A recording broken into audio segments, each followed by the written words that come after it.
Welcome to Birken Forest Monastery's live stream. I'm Ajahn Sona. And let's get to the questions. Pia, what's the first question? Ajahn, our first comment actually is from Delaney from the live stream. I am deeply fascinated by the discussion series you had on Buddhist cosmology with Ajahn Punadamo. It was truly a gem hidden within the channel. Many merits to you. Yeah, I would say the problematic phrase there is hidden within the channel. The beauty and the problem is that there are over 300 videos on this channel now. And the idea of this channel is to provide basic education in all the aspects of Theravada Buddhism, and to some degree its relationship to other religions, other philosophies, psychology, its attitude to the political situation, etc., types of knowledge. And so what occurred to me after so many years here in the West as a monk, which is now more than 35 years as a monk, and as a kind of deeply practicing layperson before that, so more than 40 years, is that the basic knowledge of the teachings of the historical Buddha as found in the Pali Canon are not really known to the general audience in the West.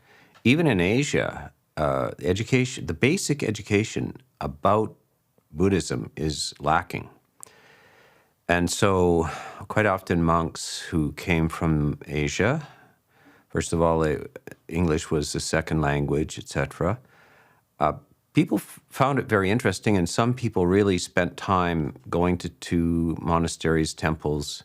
That is, those temples and monasteries that actually wanted people to come there. You have two types of temples in the West. One is more or less the ethnic community has a demand for monastics, and the systems that they were raised with at home, including the language. And their ideas there are really not, it's not for the surrounding culture, it's for them. And then there's a secondary and less smaller community that is trying to make Buddhism, Dhamma, and the awareness of the Sangha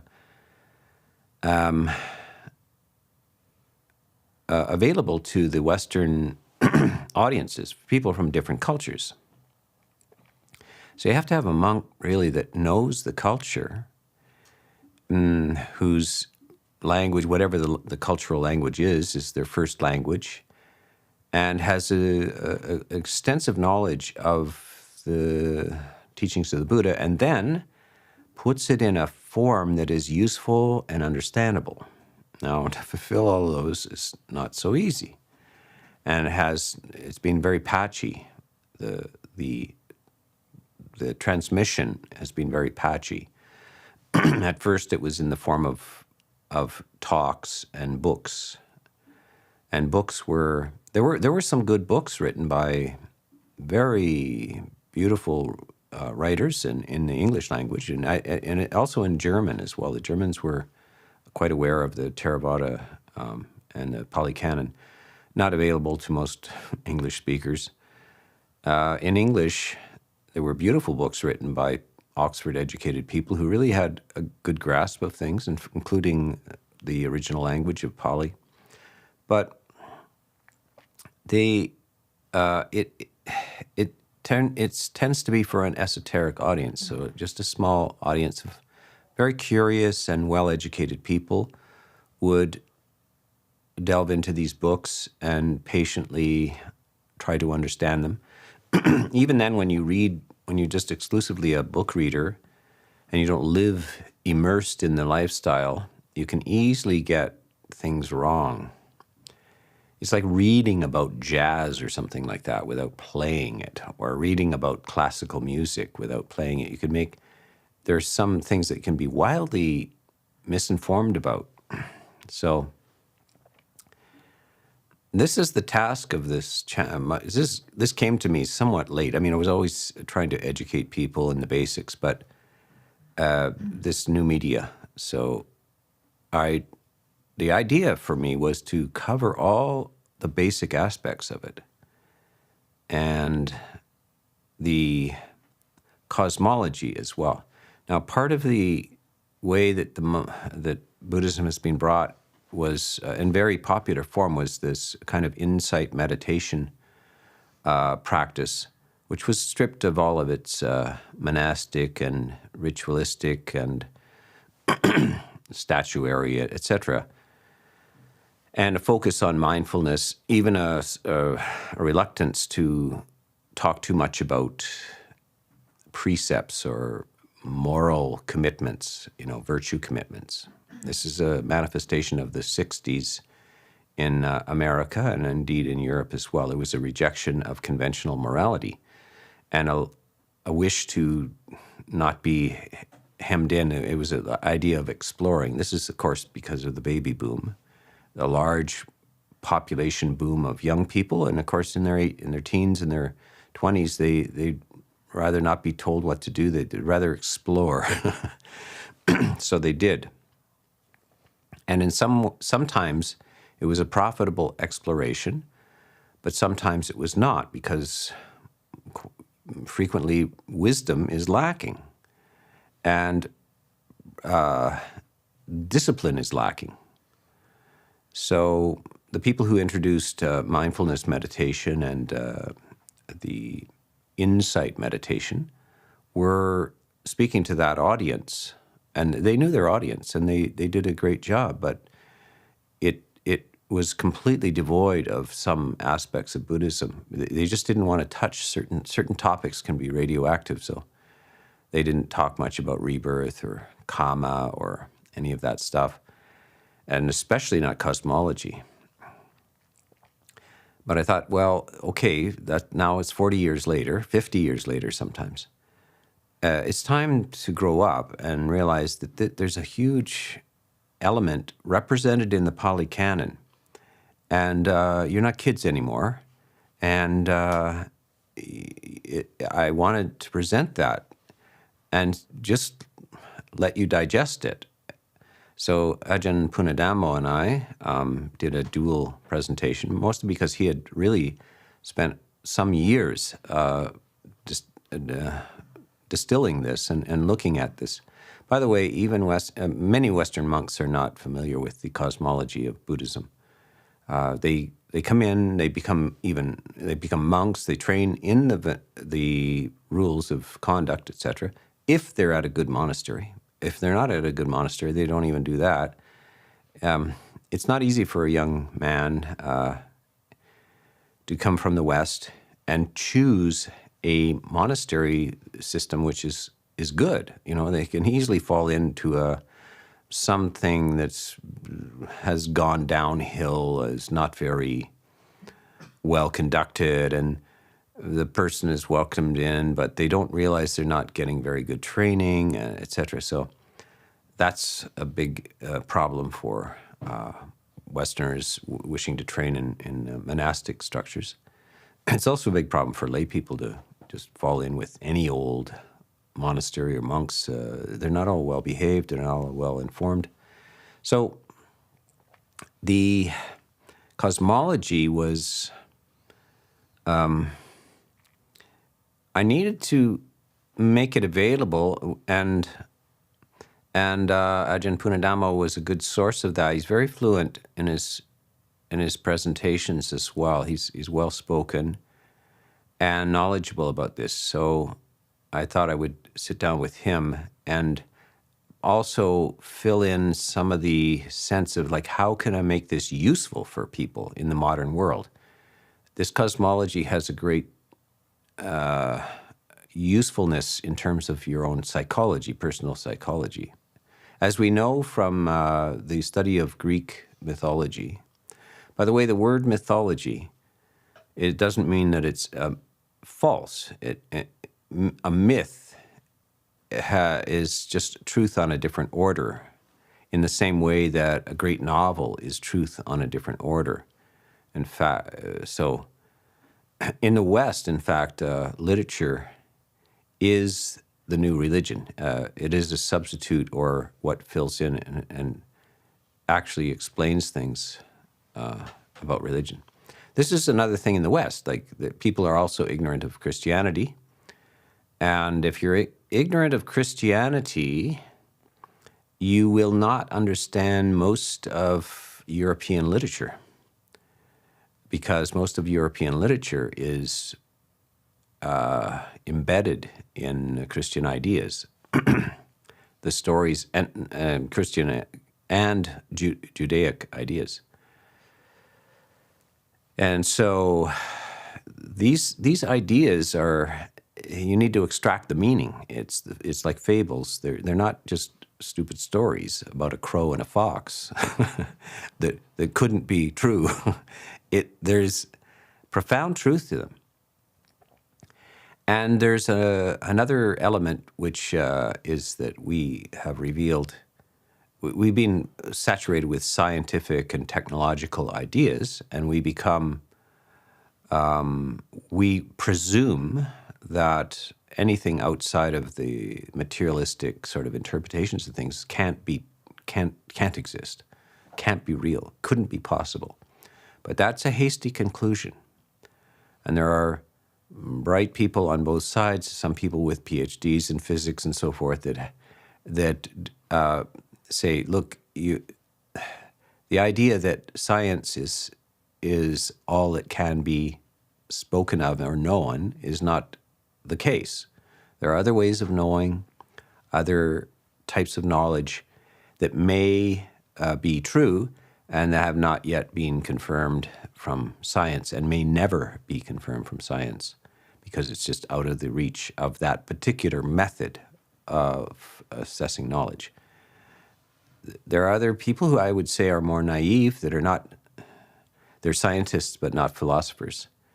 And they make a primary mistake in the limiting knowledge to what is the latest science. Now, what we know about science is that every 10 years or so, a theory is thrown out and a new one replaces it. So if you asked the age of the Earth in 1900, you would get a scientific estimate of it, which was extraordinarily wrong.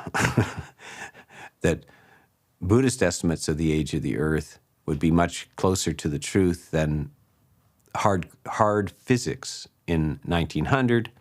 The size of the universe in 1930, if you went to the best scientists in the world, would have been completely wrong.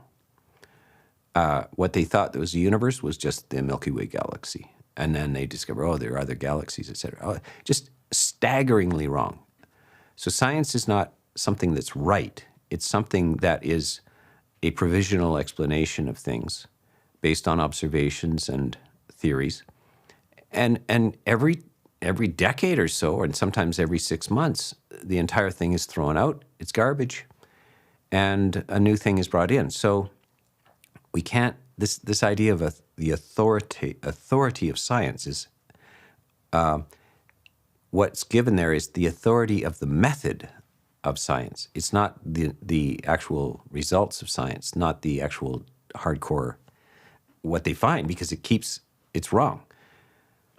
Their pride in scientific pride is that they acknowledge that it was wrong and is replaced, but it doesn't mean they're right. It only means that they have a whole history of being wrong and admitting it.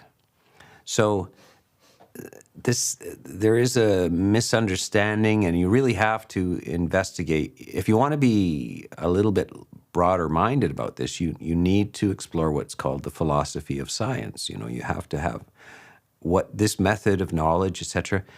What do bright people have to say about this?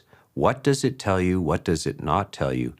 What should be what other types of knowledge can be legitimate, what can be excluded, etc. So this is why I'm doing all of these different talks, trying to cover everything, including Buddhist cosmology. And so, a basic course in Buddhism is the 300 videos. Please watch them all 4 times.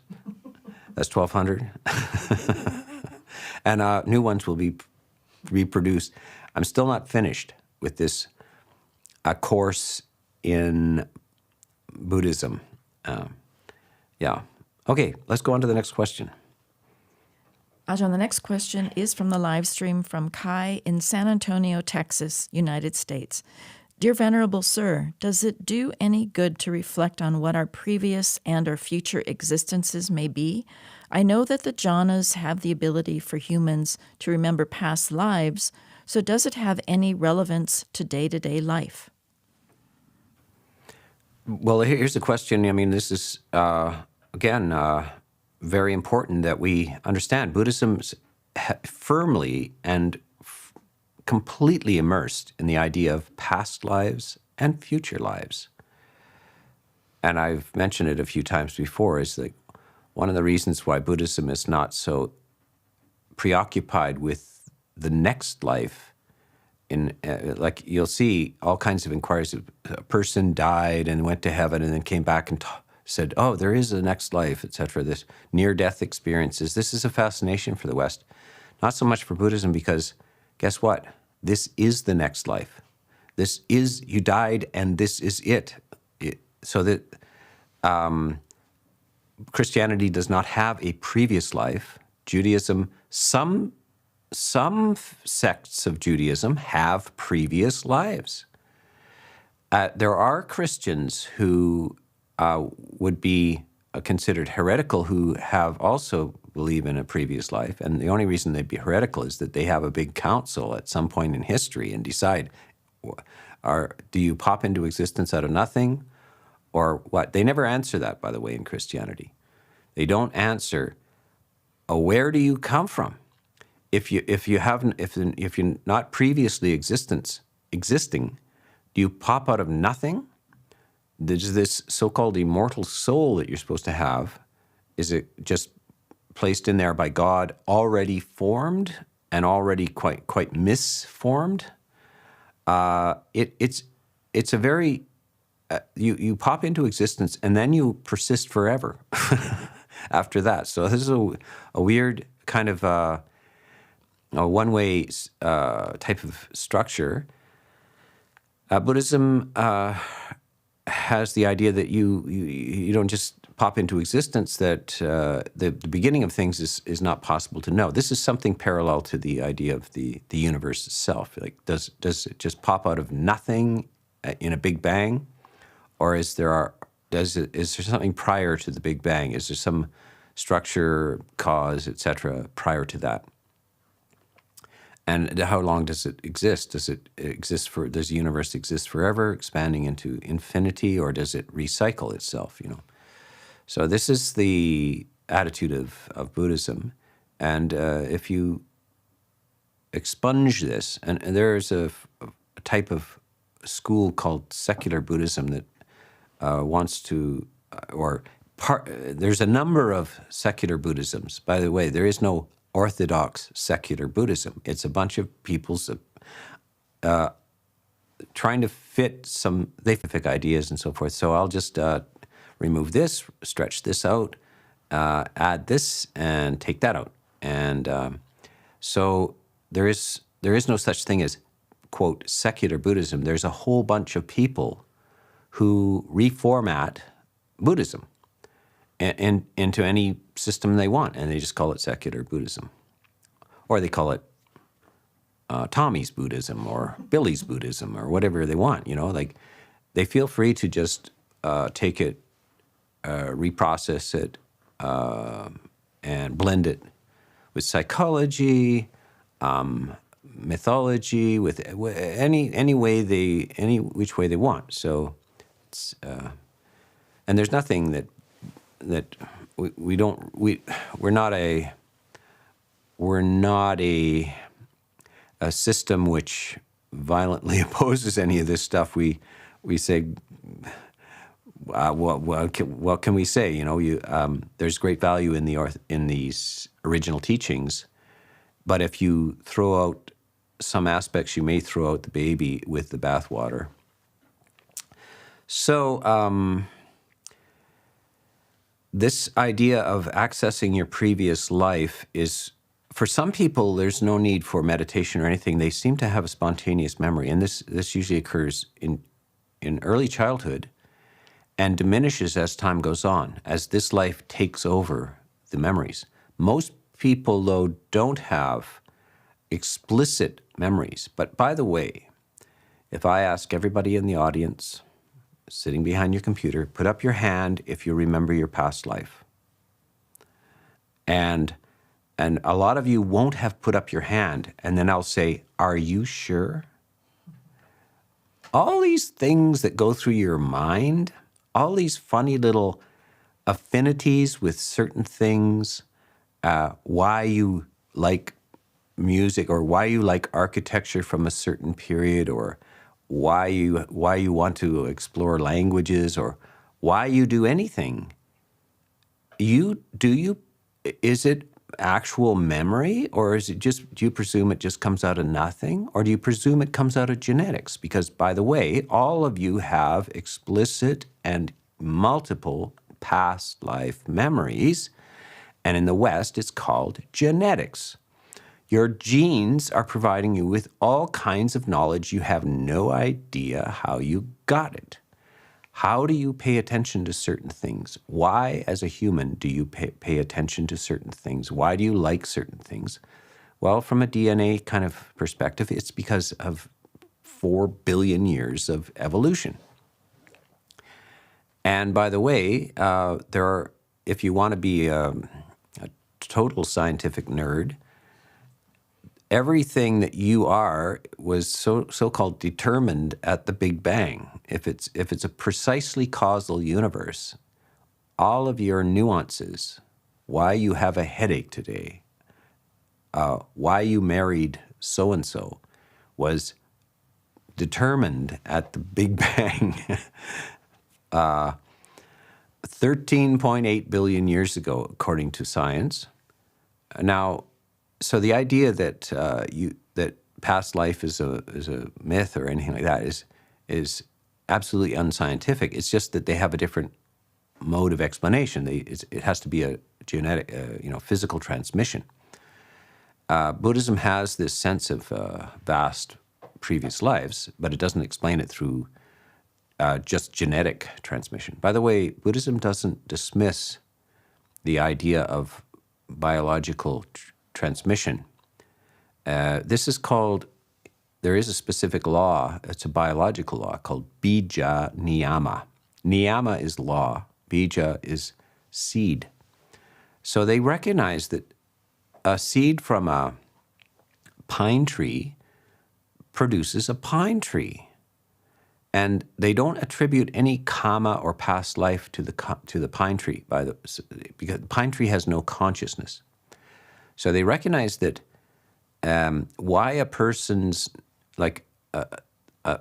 nose is that way and their father's nose is that way may not be because of previous lives or anything like that. It's just simply biological inheritance, just like DNA. But it's not the DNA, biological inheritance, is not the only inheritance. There's other types of inheritance that come, and one of them is the transmission of consciousness. So this is the way the Buddhists see this. So now, should you spend a lot of time seeking out, specific memories? Probably not. Some people will. It'll spontaneously arrive, and it'll feel like, this is amazing. I was there. And you can't confirm it. Like, well, you can confirm it in some ways. You can have specific memories that can only be confirmed objectively by evidence. And this happens, by the way, in tens of thousands, hundreds of thousands of people. They have specific memories which, if investigated, a veridical confirmation could be found. It can be verified objectively by going and finding out these were the facts, and there is no other way you could have known it except that it was a previous memory experience. There's a whole large collection of this by Ian Stevenson, Dr. Ian Stevenson, a psychiatrist at the University of Virginia, now passed away into another life, who collected over a period of 40 years cases of children who remembered their immediate previous life. And then he would try to go and verify the specifics that they would attest to. And this is, a 5-year-old is insisting that they have a wife and children in another town and that they're a mechanic, and they know, and they're exhibiting all kinds of knowledge about these things that would, how it's hard to explain how they know. And then they go to the other village and they find that person with those names and that this person passed away at such and such a time. So this is evidence, but people in the West often dismiss this as, oh, there's no evidence for it. It's just fantasy or imagination. No, there's actually a lot of evidence for it.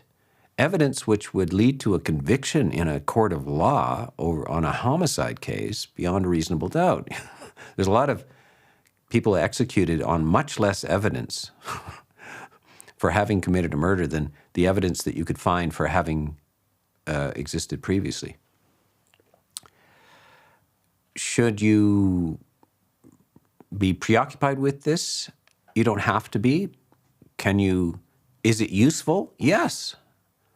It will change everything. If you have a conviction that there is a following life and that your actions in this life affect your following life, and that the circumstances of this life are affected by previous lives, that changes everything about how you feel about your day-to-day life and about your long view of life, etc. It changes everything. And part of it is not fully known. As with most things in life, can we be sure of anything? Science is not sure of anything. Even the speed of light is under question. So, excuse me. So, it's an interesting area. Please keep an open mind, but don't presume that it's sheer mysticism or fantasy or anything like that. There are plenty of logical and hard-headed ideas about this that make perfect sense of it. Yeah. Okay, let's go to the next question. Ajahn, the next question is from the live stream from No One Everyone in Iran. The language we speak is perhaps one of our strongest habitual patterns in life that most of us carry from childhood to death. Even though languages themselves change gradually but slowly, the habitual pattern still remains quite strong over a single lifetime. And death being ultimately nothing but the disintegration of the body, the mind and its habitual constituents carry on, especially the stronger ones. Could it be inferred that the language we utilize to speak and to think and to conceptualize things with has a major vote on our next geographical destination? Yes. Yes, indeed. So let me explain. The language and geographical location is an important part of the rebirth process. I'm referring again to Stevenson's ideas in his research, that it seems that most of the cases you're born within, like 50 miles of the place you died. But occasionally it happens. So here's an interesting case. Immigrants, where they are for some reason, involuntarily removed from their own culture and language structure and plopped into a different one, quite often do not adjust to the new culture. They just hanker after the old country, and they prefer to use their old languages and so forth, even their dietary, preferences. And in the case where they die in that culture, that longing for their original culture may persist, and their original language. And even if you're born into this language, you may have trouble pronouncing certain words in the present language. You have carried over language tendencies even through life, and you don't remember this. You just have this alien sense. Now, if that person encounters their old culture, which they're still deeply attached to, they will be so affectionate towards that. They will learn the language. They will find the food. They will even migrate there because they feel more comfortable there, but they may be in a different body now. Well, you'll see this, say a European couple moves to Japan and they have a child there, and the child is raised completely immersed in the Japanese culture. All of the bodily movements, the language and everything, it's just, and they're walking around in this what appears to be a Swedish person, blue eyes and light skin and red hair and so forth, suddenly is fluent in Japanese and also has the cultural, it's like a Japanese person is in a Swedish body, so forth. This kind of thing can happen between lives where the person feels like they're from a different culture. They're a stranger in a strange land.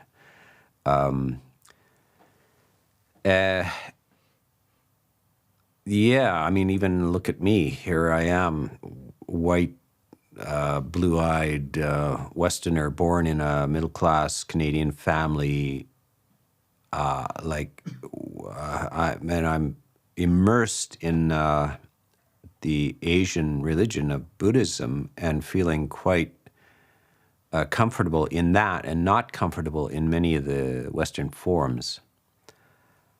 I was also a classical musician. Most of the stuff that I played was, I tended to feel more comfortable around the time of Bach.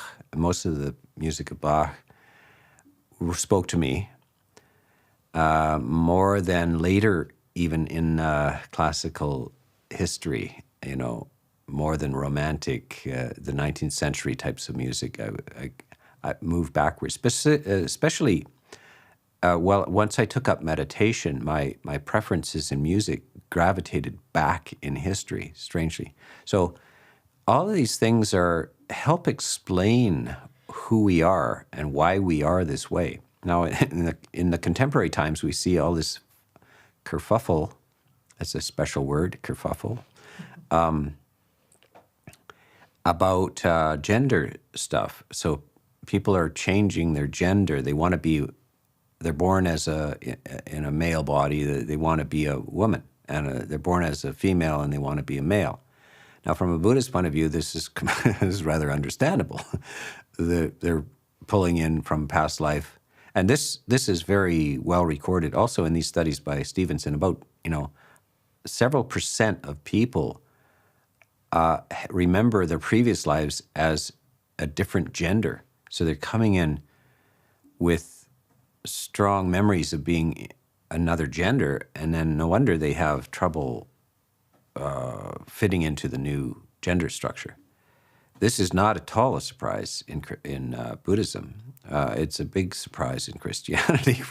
They just don't have any way of processing this. But Buddhism has always been perfectly equanimous with this idea that you can end up in a different gender in next life. By the way, this whole business of next lives, some people celebrate this, but Buddhism is obviously not all enamored by it, because the possibilities in samsara, where you're going to end up and so forth, are riddled with danger. craziness and all kinds of terrible disappointment can happen in this thing we call life, human life. So the idea that you will be reborn is not something necessarily to celebrate. It's like, do you really want to go through primary school again? So let us move on here. We're on a rebirth roll, aren't we? We're on a cosmology rebirth roll here, but that's great. Yeah. Okay, next question. Next question is from Sacha in Lviv, Ukraine. One of the 5 precepts is not to kill, but there is war in my country, and some practitioners have to fight and to kill. Can you advise how to practice in this situation and in general about practicing in a wartime? Yeah, well, of course, it's happening in Ukraine now, but it's just been a pretty well a human feature of human history, and sometimes it's been just almost everybody born in a culture is at one point exposed to war. Both of my grandfathers were in the First World War. My uncles were in the Second World War. If you're American, you've been in all, you have relatives in every bloody war from the Civil War on. You're saturated with members of your family, or you personally have been in war. I don't know how many. I was of the generation during the Vietnam War. Fortunately, I was Canadian, so I didn't get dragged into that. But I was studying in Boston at the time, studying music in Boston, and my roommates had draft numbers. As long as they were in college, they were all right. But I was looking at these 18-year-old guys that were my roommates, 18, 19, and I was thinking, God, they can't even make their bed, let alone decide to go off and kill somebody. Like if they could just manage to do the dishes. These guys are going off to war. I mean, they weren't allowed to drink, by the way. They were not too young to drink, make the decision to drink, but they're old enough to be dragged off to war. Notice the age that the armies tend to drag people in is usually below 21. Once you get 25, 30, you have your own opinions about things. You're a little less manageable. By the time you're 40, they just write you off. Not because you're not capable, but because you have a mind of your own. So this whole war thing is a dreadful exercise of people who are. The wars are always initiated for pathological reasons, just greed and power and ego and ideological stuff, and then they drag people in who have no benefit whatsoever from this. Of course, there are, if you're in a situation where some tyrant has invaded your country and you decide that you don't want to go along with it, that's a perfectly reasonable sort of reaction. But what the Buddha is saying, soldiers are not exempt from negative karma for killing, even when they feel that there's a just war going on. By the way, there is no exemption in Buddhism for just wars, or as in Christianity. This is a later introduction in Christianity. So the idea that there are, the Second World War was a terrible thing. Hitler was dead wrong, terrible. The Russian, the Soviets also were dead wrong and terrible. And a lot of people say, well, what about the Second World War? You can't be a pacifist in the Second World War. And a lot of pacifists changed their mind in the Second World War, Einstein included, Bertrand Russell included. These guys were pacifists earlier on, and then they changed their mind. Either you're a pacifist or you're not. It's not a matter of like, well, I'm a pacifist when it suits me, but not when it's not good. So the Buddha himself says, for the enlightened person, there is no possibility of killing under any circumstances.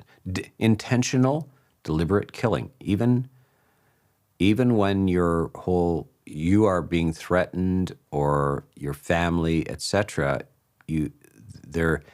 They simply have lost the circuit of killing, intentional killing. It's just not in the circuit anymore.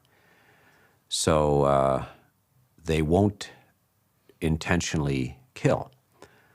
Most people's circuit, like under certain circumstances, they will kill. They don't like it. Under normal circumstances, they would never dream of killing another human.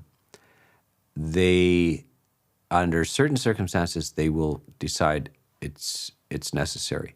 And that's the situation. So when you ask me, how do people deal with this? Either you decide you're not going to kill for any reason because you do not want the karma, and even though your country will be taken over, etc., you will not transgress that precept. And no matter what people say, that's the high Buddhist version of this. Other people are merely trapped in it, and hopefully they try to moderate their attitudes, like that they're not killing out of hate. By the way, so Russian soldiers are being drafted into this. They don't want to be there. And the Ukrainian soldiers are like, why are you in our country, you murderous thing? Quite often people function out of hate. But whether you think there's justified or not, don't do that, because it is a toxin in your system and will have negative results for you. So if you're dragged into this and you must do this, try to reduce the negative results. And by the way, so lots of people got dragged into wars, and they shot people, they killed people. And later on, even though they felt justified at the time, it disturbs their conscience. It shatters them. The fear that you feel and the guilt that you feel in this very life has karmic repercussions. And then, of course, more than half the population were involved in a war on the wrong side. And it was unjust, and they were killing innocent people. And later on, they realize, it comes to them, oh my God, I was killing innocent people. And they got to live with that. So this is the thing. You got to make your decisions. You got to get clear-headed about this, because this is the nature of the human structure. You better meditate on it now, be clear about it now, because any time the situation can drag you into it, and you better clearly know where your values are. Okay, next question. Next question from the live stream is from Tara. I have been practicing Kriya Yoga, a breathing technique passed down through a lineage of Hindu gurus, with its predecessor and teaching in the West being Paramahansa Yogananda. In his book, Yogananda demonstrates how this pranayama technique can mathematically cleanse one's karma and affect their chakras and spiritual centers. Do you know of a similar technique in Buddhism that also cleanses past karma? You can't. The Kriya Yoga has a fantasy history. If you look at it, I mean, this is the case with many of these yoga schools. They all claim to have this deep history kind of thing. But if you look closely at them, look closely at Indian history. Because, by the way, India wasn't India. Asia was not Asia. It's a blob of migrating cultures. All of Europe, the Middle East, North Africa, all the way to India, is a blob of migrating amorphous flow. And ideas are flowing and cultures are flowing. and politics are flowing and so forth. So there is no concrete, Indian history, Iranian history. These things are all just a mixture, just flowing back and forth. So when we look at, you have to get, I think the West was very naive. They were citizens of Shangri-La, the exotic Eastern religions, so wonderful and all. Somebody from a different culture shows up and says, "This is an ancient thing of my culture," and this. Turns out it was invented in 1930. This happens in the West too.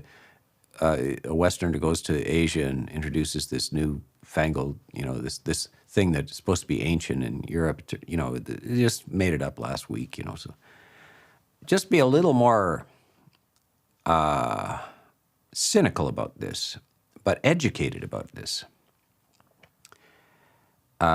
Examine these ideas, look at their history, look at the people who are propounding it. What is their particular lifestyle? How many gurus turn out to be charlatans? They're molesting kids behind the curtains, including the Catholics.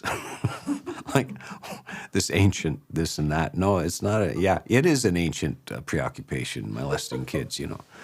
Good history there. Just charlatanism is the biggest business on the planet. So be careful about this. Look carefully.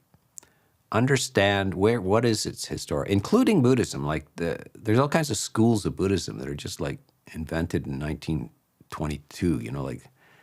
So. This idea of cleansing your past karma and so forth, Buddhism might say that what you should do is, like, your past karma is your past karma, and it will play out. It will play out. It's not, you can't just expunge it. And that's more or less a Christian idea. Like, you go to confess it with a priest and you're all better now. Oh, you're forgiven, as if. Buddhism is like, sorry, you did it, and there's consequences. And a monk can't say, I forgive you. You have no more karma now. Do some deep breathing, and that'll get rid of your karma. No, come on. Look, you just see it in this life. Somebody does something bad when they're 18, and they do it when they're stupid and so forth, but they go to jail for the rest of their life. No amount of breathing exercises gets you out of that. So what can they do? What could a person who is fallen in with a gang when they're 18 and done some stupid things, and then they end up in prison, and then by the time they're 22, they think, what was that about? What can I do now? I've got a 50-year sentence here. Well, the advice is like, don't do anything bad again. Okay, let's not fall in with it again. Now, can I educate myself? Can I find out what is good? How can I feel better? Etc. And that is the best thing they can do. And society actually acknowledges that. Say, you've reformed your character and made a good thing about this. But it doesn't mean that you're just let go. Lots of prisoners make that case. Oh, I'm not the same person I was 3 years ago, so can I go out now? The world doesn't work that way. But you can more or less dilute the effects of past actions by doing good actions and learning and clarifying yourself, and it doesn't involve deep breathing or stretching. It's in here. It's in here. Well, this might be called Raja Yoga, the royal yoga. It's your mind. All of this, of course, actually I think stretching and perhaps deep breathing and things like this are quite beneficial exercises and so forth.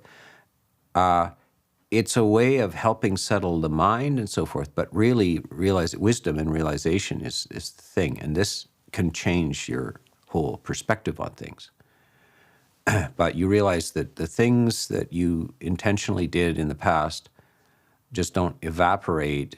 They're done, and they will have consequences. And the only thing you can do is have wisdom to experience the negative consequences with some sort of philosophical equanimity or detachment. This is known also in the Greek schools of Stoicism, and of this thing. Bad things happen to you no matter what, and some of them are the consequences of decisions you made years ago out of ignorance, and yet they have consequences.